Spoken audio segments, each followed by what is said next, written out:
Hey guys, I'm Anna, and today I'm going to show you how to fix Ticker Insurance app not working.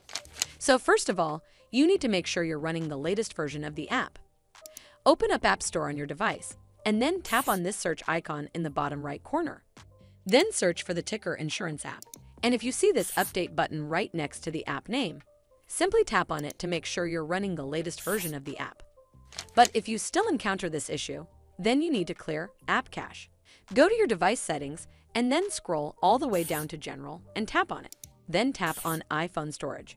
From here, search for the Ticker Insurance app and then tap on it. Once you're on this screen, you need to tap on Offload App. Tap again to confirm. It'll take a bit for processing, and then a reinstall button will show up. Simply tap on it to reinstall the app. This should fix the issue, but if it doesn't, then you need to completely reinstall the app. Follow the on-screen instructions to navigate all the way to the app page.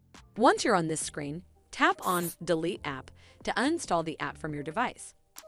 Once uninstalled, you need to open up App Store and then search for the Ticker Insurance app right over here in the search bar, and then click on this Get button to install it back on your device.